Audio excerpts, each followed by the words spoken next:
बस भगवान ने कहा डरने की कोई जरूरत नहीं है। काल हाथ में लिए दोनों और उस गुह्यता धन के पास गए। काल मृत्यु के समान आए हुए उसने उसी समय स्त्री होने का परित्याग कर दिया और भागा।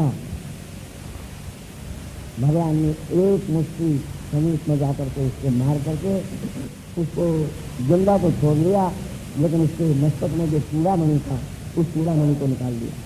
शंखचूड़ का मणि लेकर के संपूर्ण सतियों को बलराम और भगवान ने ला करके दे दिया। सुखदेव जी महाराज कहते हैं इस प्रकार गोपियाँ शरद ऋतु की और अन्य ऋतुओं की रात्रि में भगवान के साथ रमण करके भगवान के वन में गायों को चराने के लिए जाने पर कृष्ण की लीला का गायन करते हुए बड़े दुख से दिन व्यतीत करते थे। दिन में वो कहती थी भगवान जिनकी अद्भुत कथा।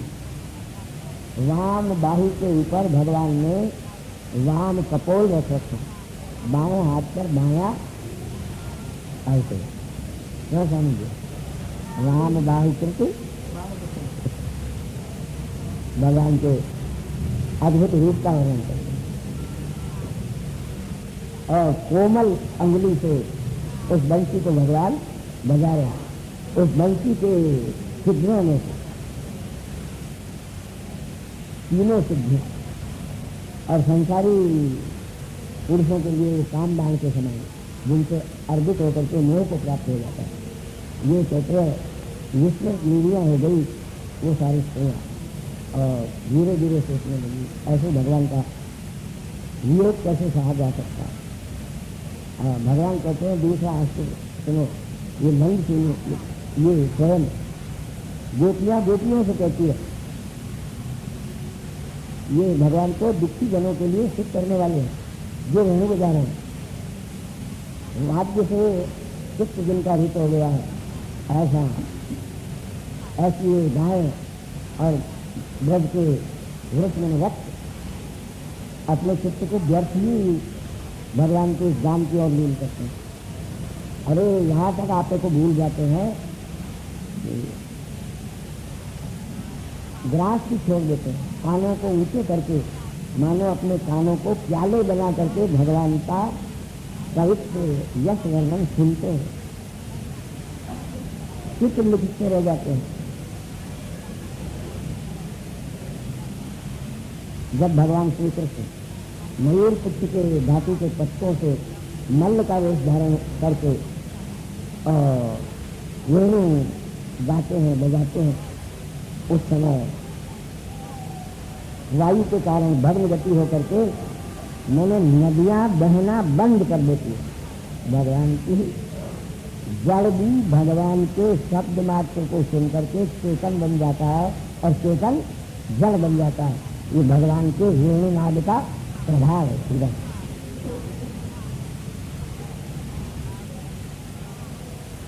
इस प्रकार गोपियों का गान सुनते हुए भगवान बंसी से गायों को बुलाते हैं।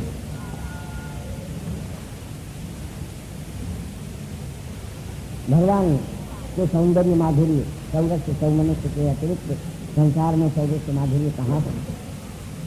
भ्रमर लोग भगवान के इस स्वरूप का गान करते हैं। उन भ्रमरों के साथ भगवान भी वेणु बजाते हैं। सरोवर में हंस सारस पक्षी उनके गीत से गीत तृप्त होकर के और वेणुनाद को सारे संसार में पूरित कर देते हैं। आकाश में कहीं भगवान के इस वेणुनाद का नाद सारे संसार में जो फैल रहा है उसमें जरा सा भी विघ्न नहीं हो जाए, इसलिए बब्बल गरजते तो है पर धीरे धीरे मंदम धीरे धीरे गरजते।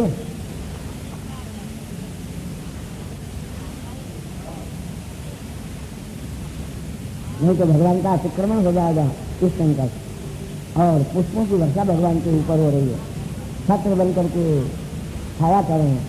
हे यशोदे तुम्हारा पुत्र नाना गोपों की पीड़ा में निपुण है। अपने अधोष पर वेणु रख करके निशा दर्शक गान धारा सर्ग मध्यम भैवता इन सप्तस्वरों का गान करते हैं, मूर्छना का गान करते हैं। क्रमात् स्वराणाम सप्तानाम आरोहस्यावरोहम मूर्ख ने की कथ्यते बुझे हरि गम पदनी स क्रमात् स्वराणाम सप्तानाम आरोहस्यावरोहम हरि गम पदनी स चढ़ाना और चढ़ाड़ करके उतारना, इसको आजकल नींद कहते हैं। मूर्छना इसका नाम है। ये आपके संगीत शास्त्र स्वर को पहले चढ़ाना धीरे धीरे और फिर उसको धीरे धीरे उतारना। ये भगवान ने अपनी वंशी में स्वयं लगा करके दिखाया। आपस में ये गोपिकाएं कहती है सती ये नंद का पुत्र गोपों से गोधन से चारों तरफ से व्यवस्थित होकर के यमुना में क्रीड़ा कर चुका कर रहा। उस समय वायु शीतल गंध स्पर्श से सारे इनका सम्मान करते हुए वहन करता है। बैठा है वायु विशासनाथ घातक पहुंचे विषय देती कहीं जोर से चल करके भगवान के रास में विघ्न न हो जाए। बहता हुआ वायु चलता है भगवान के रास से। पदे पदे श्रुतियां विशासनाथ घातक पहुंचे विषय देती सूर्य विषादग्नि केन्द्र मृत्यु धावती अंतः वेदव्यास की वाणी है और समाधि वाणी है। समाधि भाषा है वेदव्यास। कितना आनंद आता है भगवान के वीरनाथ अमृत का जिस समय कर्म रंध्र में आकर के प्रवेश होता है उस समय क्या अनिर्वचनीय आनंद की प्राप्ति होती है। गोपिकाओं को अनिर्वचनीय आनंद में अभ्यासात रसो वैसा यह आकर के प्रकट हो। सुखदेव कहते हैं इस प्रकार ब्रज में उत्सव में वर्तमान भगवान को देख करके एक बैल का आकार धारण करने वाला अरिष्ट नाम का राक्षस अपने खुरों से पृथ्वी को कंपाते हुए आया। बैल की तरह ही भयंकर वो रंभाता था। पृथ्वी उसके चलने से विदीर्ण हो जाती। ऊंचा उसने पूंछ किया और अपने सीनों से यमुना के तटों को ऊपर फेंकता था। उछाल तक से तक विष मूत्र और अशुद्ध फेंकता था।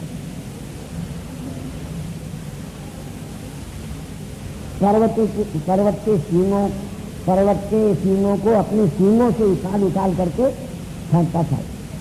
और इसका फिर नाम है और बैल जैसा है। उसके शब्द मात्र से गायों के तो क्या मनुष्य स्त्रियों के दृष्टि स्त्रियों से अकाल में नहीं राक्षसों की स्त्रियों से भी अकाल में गर्भपात हो जाते थे। जिसके कंधों में पर्वत की आशंका से मेघ छिप जाते थे। उसी के सींग वाले दैत्य को देख करके गोपियां और गोप डर गए। सारे पशु ब्रज को छोड़ करके भागे। सारे गोपों ने भगवान से कहा महाराज आपकी शरण में, सारा ब्रज आपकी शरण में है, इस दुष्ट राक्षस से हमको बचाओ। भगवान ने कहा बिल्कुल निर्भय हो जाओ। ऐसा कह करके और उस व्यक्ति के सामने भगवान ने खड़े होकर के कहा आजा कुछ करामात हो।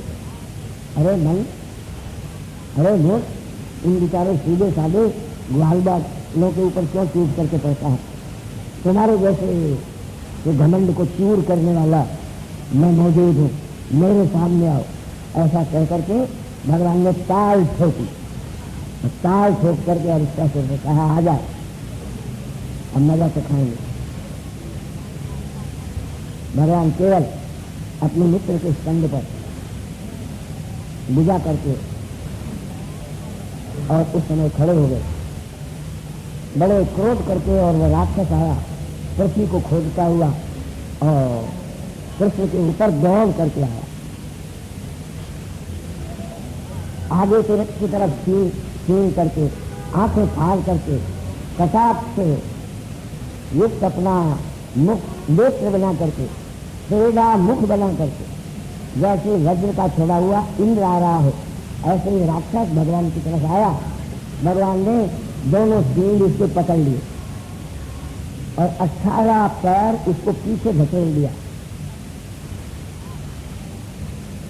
लेकिन वो फिर उठा और निशा से डालता हुआ भगवान की तरफ दौड़ पड़ा।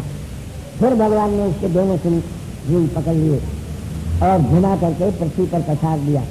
और जैसे धोती निचोड़ते हैं या कपड़ा निचोड़ते हैं ऐसे निचोड़ डाला। फिर तो सिंह उखाड़ करके उन सिंहों से ही भगवान ने उसको मारना शुरू किया। तब वो गिरा, उसके मुंह में से खून बहने लगा, पैर पछाड़ने लगा, कसी पेशाब उसके निकल गए और यमराज के यहाँ सुधार गया।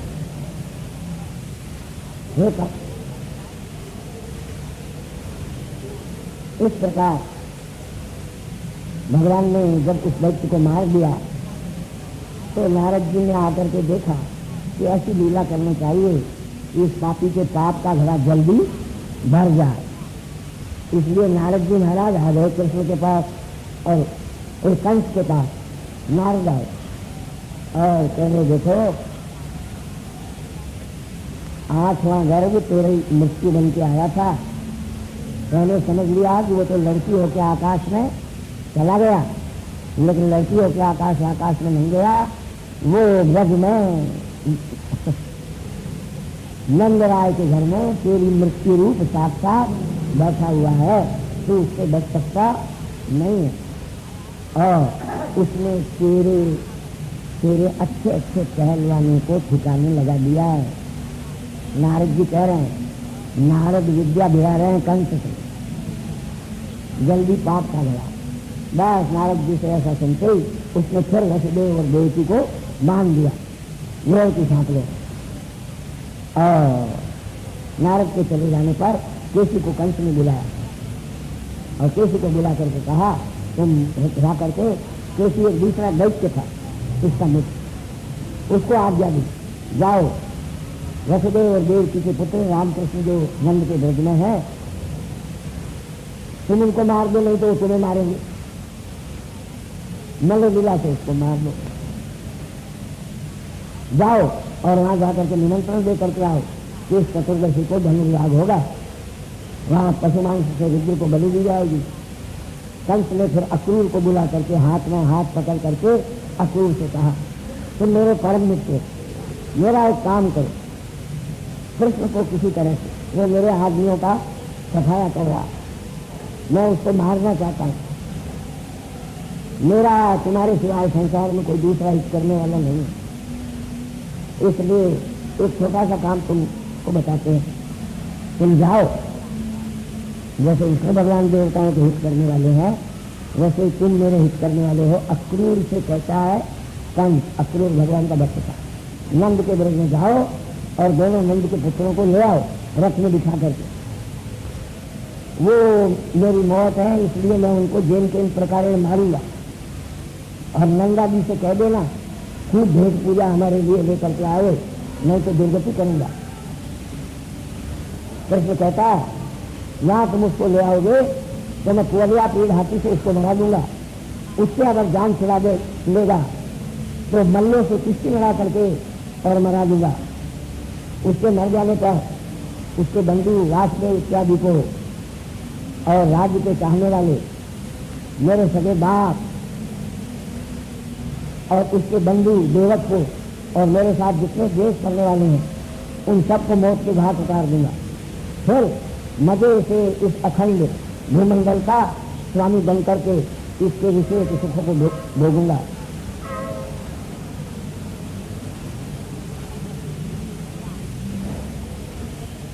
भगवान का भक्त था, इस वास्ते तुरंत कंस को अक्रूर ने उत्तर दिया,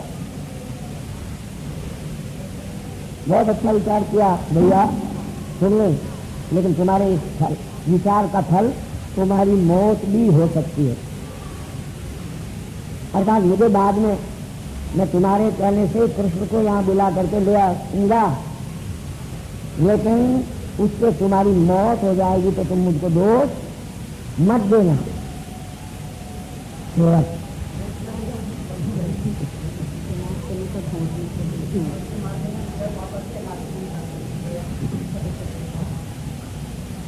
फिर उनके पक्ष के देवताओं को भी मार दूंगा, पृथ्वी का भोग दूंगा। अक्रू ने समझा,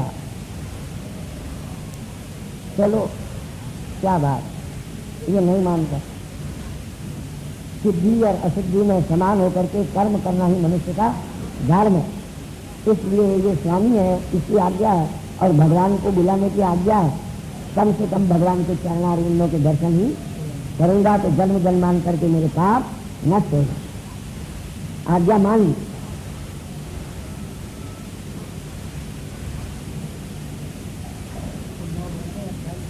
अश्वरूप धारण करने वाले केसी को, तुम्हारे मित्र राक्षस को कृष्ण ने मार दिया।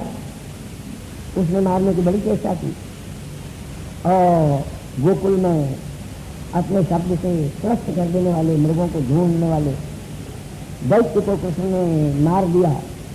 ये सुन करके बड़ा कष्ट हुआ कंस को।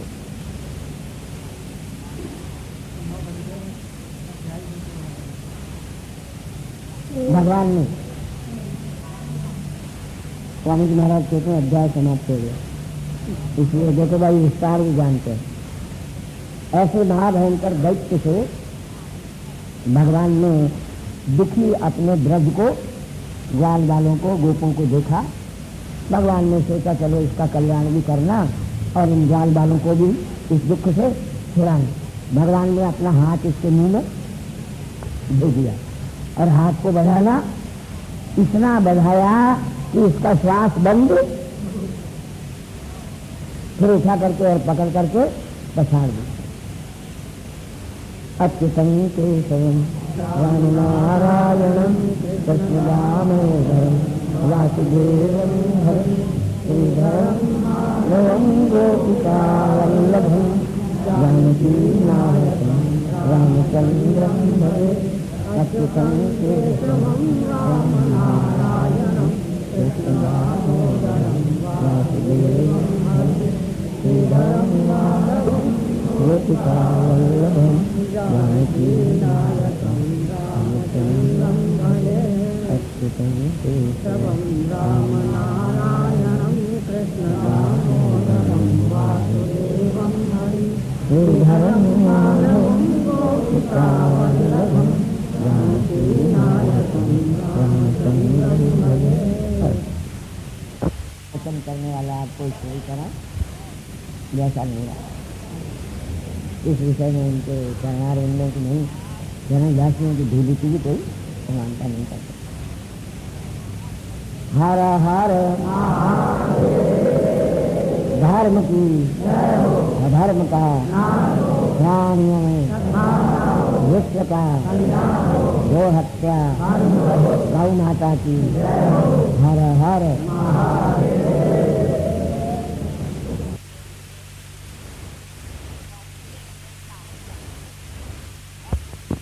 पद्मभवं वसिष्ठं शक्तिं च तत्पुत्र पराशरन्त व्यासं शुकं गौड़पदं महान्तं गोविंद योगीन्द्रमथास्य शिष्यं श्रीशंकराचार्यमथास्य पद्मपादं च हस्तामलकं च शिष्यं दन्तोतकं वार्तिककारमन्या नस्मद्गुरून् सन्ततमानतोऽस्मि। श्रुतिस्मृतिपुराणानामालयं करुणालयं नमामि भगवत्पादं शङ्करं लोकशङ्करम्। ईश्वरो गुरुरात्मेति मूर्तिभेदविभागिने व्योमवद्व्याप्तदेहाय दक्षिणामूर्तये नमः। निष्कसितुमस्य वेदा वीक्षितुमेतस्य पञ्चभूतानि स्मितमेतस्य चराचरमस्य च सुप्तं महाप्रलयः षड्भिरङ्गैरुपेताय विविधैरत्ययैरपि शाश्वताय नमस्कुर्मो वेदाय च भवाय च। मार्कण्डतिलकस्वामी महागणपतिं वयं विश्ववन्द्यान् नमस्यामः। सर्वसिद्धिविधायिनः आचार्यकृतिनिवेशनमप्यवधूतं वचोस्तदादिमां प्रचोदकमिव गंगा प्रवाहपातः पवित्रयति। वक्तारमासाद्ययमेव नित्या सरस्वती स्वार्थ समन्विता भूत निरस्त दुस्तर्क कलंक पंका नमामि तं शङ्करमर्चिताङ्घ्रिं वागीशाद्यास्तु मनसः सर्वार्थानामुपक्रमे यं नत्वा कृतकृत्याश्च तन्नमामि गजाननं हव्यासिनो यन्निखिलाश्रयस्य ज्वालावलीढा वैवो ममार पतिरतेस्तत्पदस्मृतिभ्यां नमो नमः श्री गुरुपादुकाभ्यां नताययो श्रीपतितां समीय कदाचिदप्यास दरिद्रवर्याः मूकास्य वाचस्पतितां हिताभ्यां नमो नमः श्री गुरुपादुकाभ्यां नमः श्री परमहंसास्वादित चरण कमल चिन्मकरन्दाय भक्तजनमानस निवासाय श्री रामचंद्राय श्री राम जय जय राम श्री राम जय जय राम श्री राम जय जय राम श्री राम जय जय राम श्री राम जय जय राम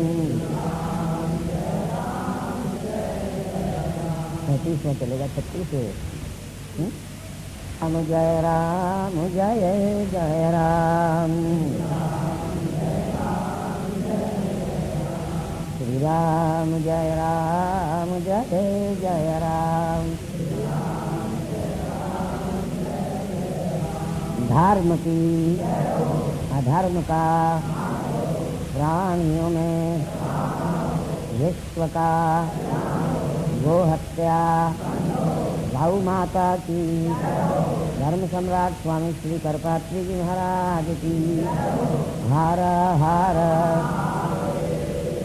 नारायणं नमस्कृत्य नरं चैव नरोत्तमं देवीं सरस्वतीं व्यासं ततो जयमुदीरयेत् श्री गुरुभ्यो नमः परमगुरुभ्यो नमः परात्परगुरुभ्यो नमः परमेश्वरगुरुभ्यो नमः वेदव्यास भगवते नमः श्री सरस्वत्यै नमः श्री गणेशाय नमः श्री शुकौवाच केशितुकंसप्रहिता खुरैर्महीं महाहयो निर्जरयन् मनोजवः तथा वधूताभ्रविमानसङ्कुलं कुर्वन्नभो हेषुतिभीषिता किल विशालनेत्रो विकटास्य कोटरो बृहद्गलो नीलमहाघनोपमः दुराशयकंसहितं चिकीर्षुर्भृगं सदन्दस्य जधाम कम्पयं तन्त्राशयन्तं भगवान् स्वगोकुलं तद्भेषितैर्बालविघूर्णिताम्बुलम्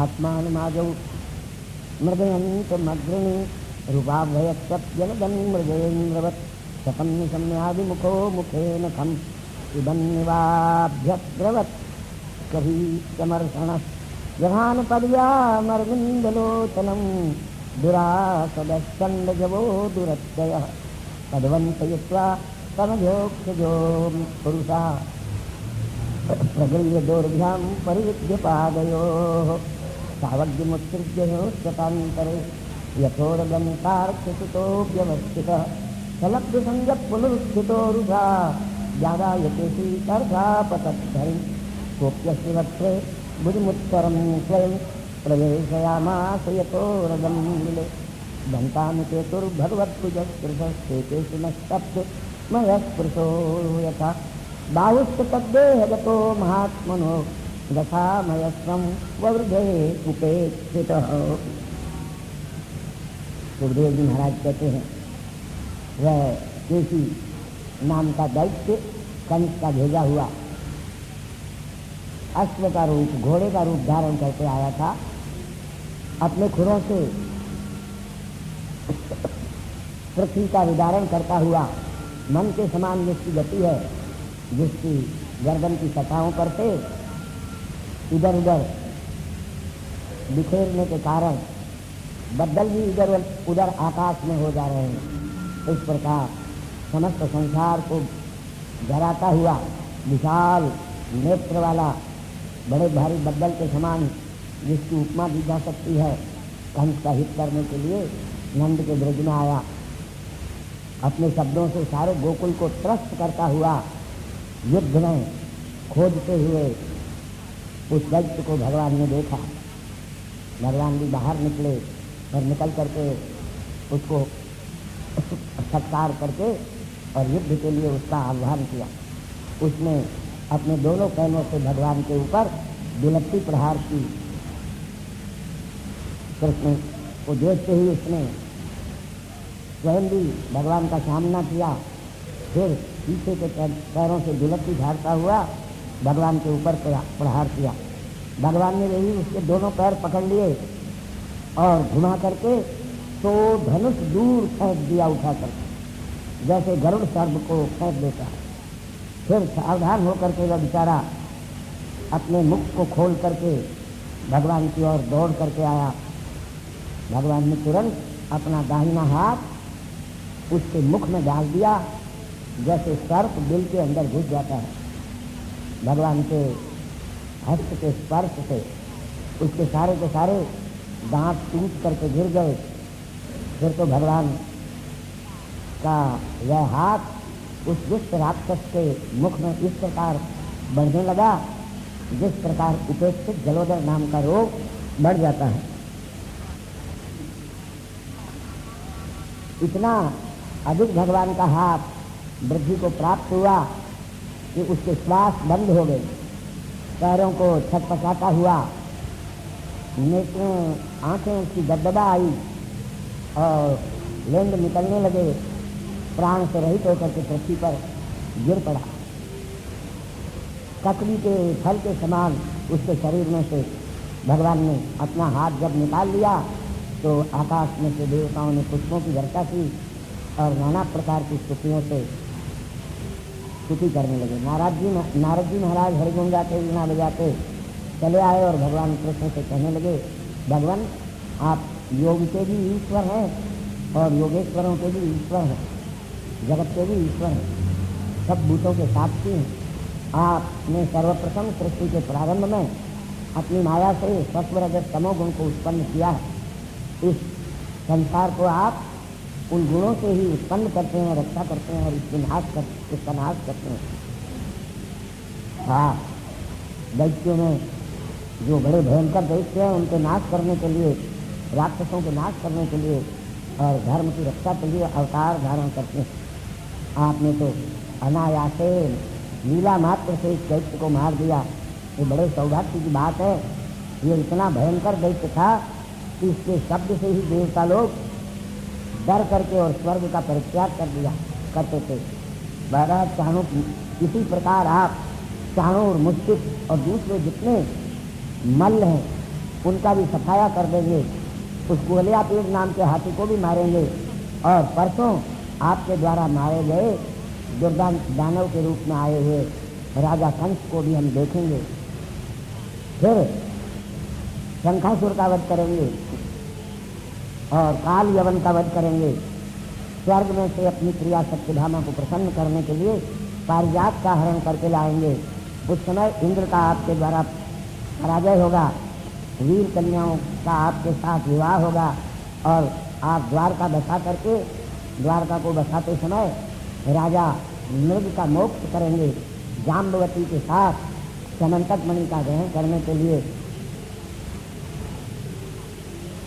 आप महाकाल के पुर से जाएंगे और ब्राह्मण को अपने मृत पुत्र का दान करेंगे, अपने गुरु को।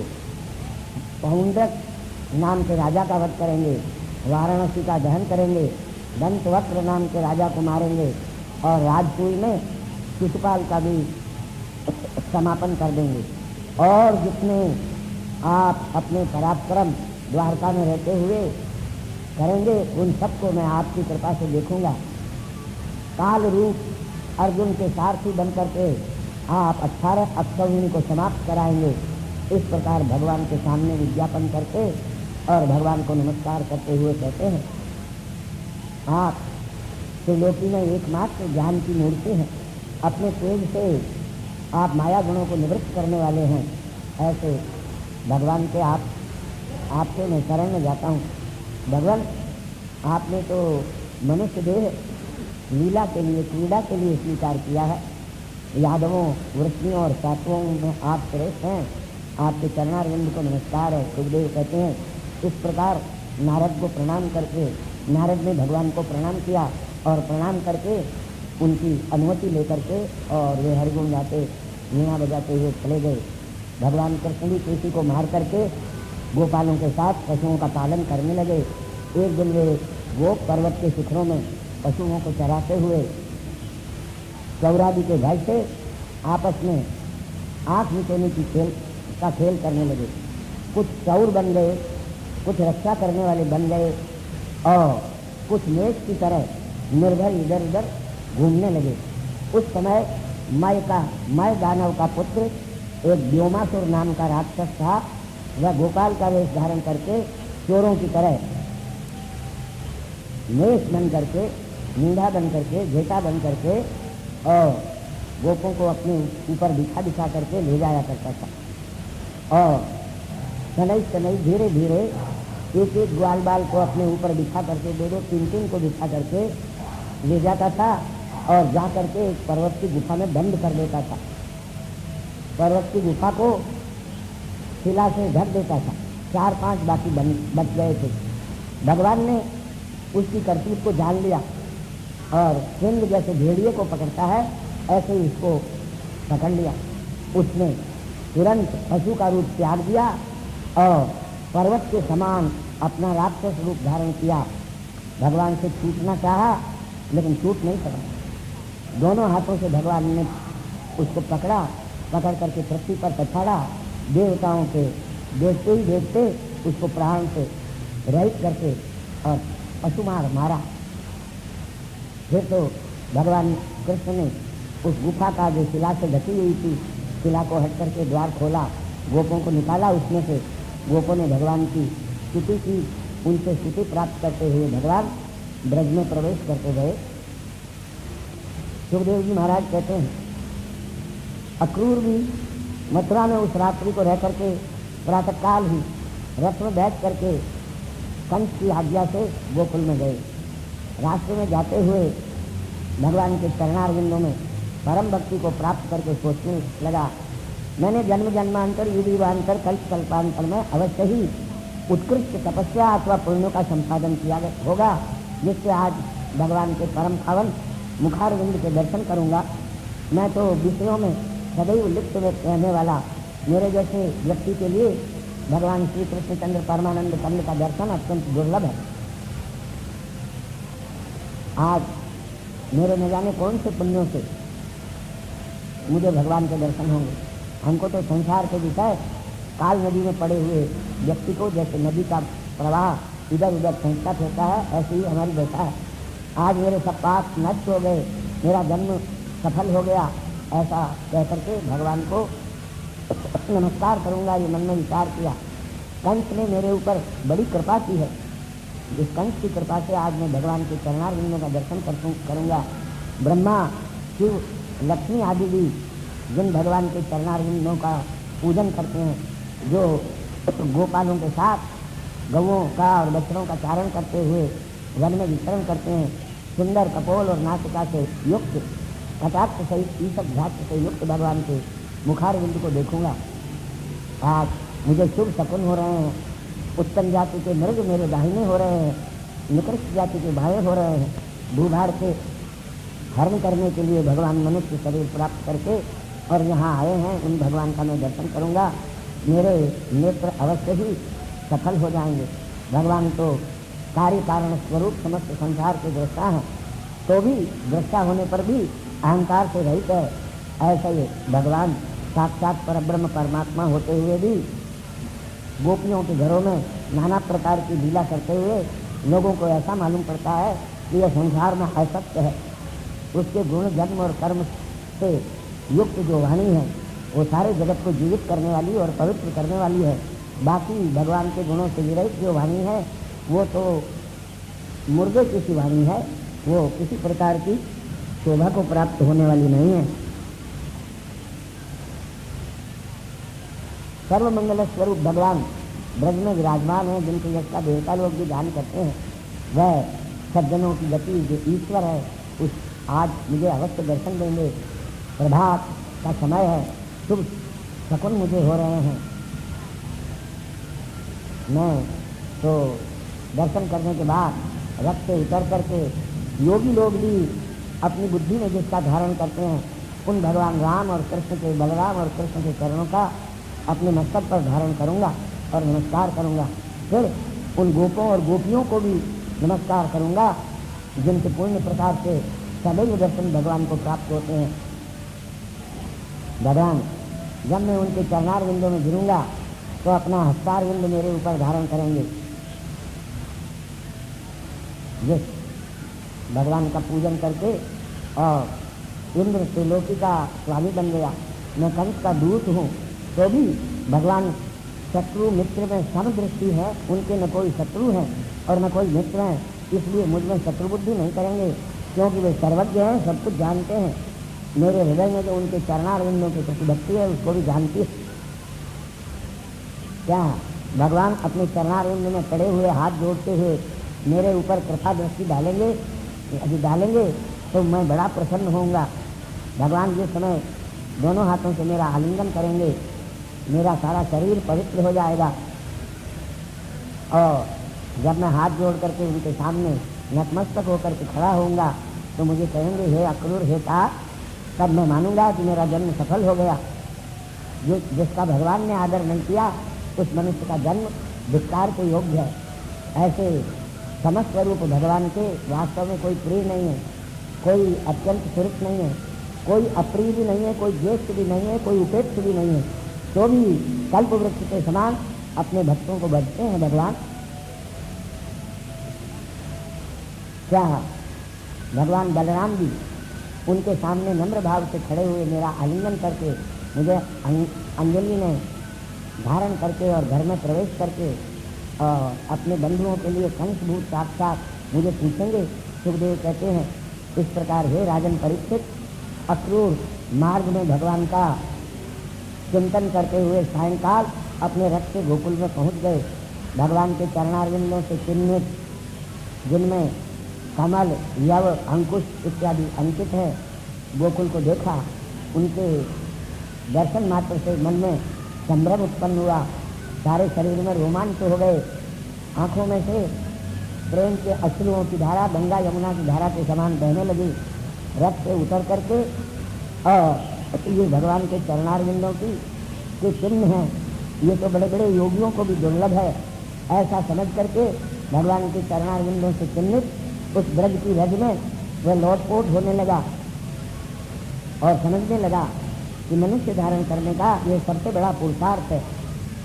फिर ब्रज में गोदोहन स्थान के ऊपर प्राप्त जो भगवान रामकृष्ण, जिन्होंने एक ने नीलांबर और दूसरे ने पट्टी पीतांबर धारण किया हुआ था, किशोर जिनकी अवस्था है, एक श्याम सुंदर है और एक श्वेत है, और बालक हस्ती के समान जिनका पराक्रम है, ध्वज वज्र अंकुशादि से चिन्हित अपने चरणारविंदों से ब्रज की शोभा जो बढ़ा रहे हैं, जिन्होंने रत्न की माला धारण कर रही हुई है और वलमाना धारण किए हुए हैं, स्नान करने के बाद उत्तमोत्तम निर्मल वस्त्र धारण करने लगे हैं। ये तो प्रधान प्रकृति और पुरुष दोनों अपने अंश से ही अवतरित हुए हैं। अपने तेज से सारी दिशाओं के अंधकार को दूर करते हुए भगवान का दर्शन अक्रूर ने किया। तुरंत रथ में से उतरा और भगवान के चरणारविंदों के समीप दंडवत प्रणाम किया। भगवान के दर्शन करने से सारे शरीर में रोमांच हो गया, नेत्रों में अश्रुओं की धारा बहने लगी और भगवान से कहने लगा, महाराज, मैं अक्रूर आपके चरणारविंदों को नमस्कार करता हूँ। इतना कहने के बाद आगे कुछ बोल नहीं सका। भगवान ने भी उसको पहचान करके चक्रांकित हस्त से उसको अपनी ओर खींच करके उसके साथ आलिंगन किया। भगवान बलराम ने भी उसका आलिंगन करके अपने हाथ से पकड़ करके और कृष्ण सहित अपने घर पर ले गए। स्वागत पूछा, आसन दिया। भगवान ने अपने घर में आए हुए अतिथि उस अक्रूर के चरणारविंद धोए और मधुपर्क इत्यादि से उसकी पूजा की, गोदान किया। मालूम पड़ा कि बेचारा बहुत दूर से आया हुआ है, थक कर के चूर हो गया है। अनंत कोटि ब्रह्मांड नायक भगवान अपने भक्त के चरण दबाने लगे और फिर नाना प्रकार के उत्तमोत्तम भक्त भोज्य लय टोस्ट इत्यादि स्वादु अन्नों का भोजन कराया। भोजन कर लेने के बाद भगवान बलराम ने उसको तांबूल, नाना प्रकार की सुगंधित वस्तुएं और माला भी दे करके और परम प्रसन्नता को प्राप्त किया। नंद राय ने पूछा, अक्रूर, क्रूर कंस के राज्य में तुम लोग किस प्रकार जी रहे हो? जिस कंस ने रोटी बिलकती चिल्लाती मेरी बहन के बालकों को मार डाला, उस कंस जैसे दुष्ट राजा की प्रजा का कुशल में तुमसे क्या पूछूं? वो क्या प्रजा को सुख देता होगा? मधुरवाणी से नंदराय के द्वारा सत्कार को प्राप्त करके अक्रूर ने उसके प्रश्न मात्र से और मधुरवाणी से रास्ते के परिश्रम का परित्याग कर दिया।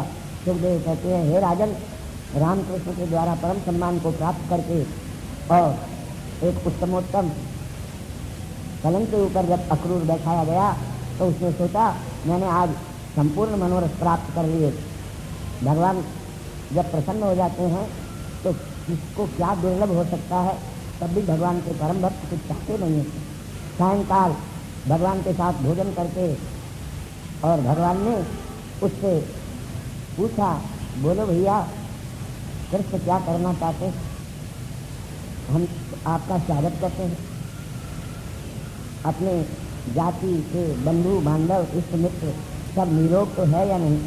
हे अक्रूर, मेरे मामा कंस हमारे स्कूल के साथ साथ टीबी के रोग के समान है। वो इस समय बढ़ा हुआ है तो बेचारे हमारे संबंधी बंधु बांधवों का क्या कुशल होगा। मैं क्या करूं? मैं ही अभागा हूं। भगवान कहते हैं, मेरे कारण मेरे माता पिता को कंस ने दुख दिया और मेरे कारण ही उनके 6 पुत्रों का उसने नाश कर दिया। अक्रूर, आज आपके मंगलमय दर्शन हुए।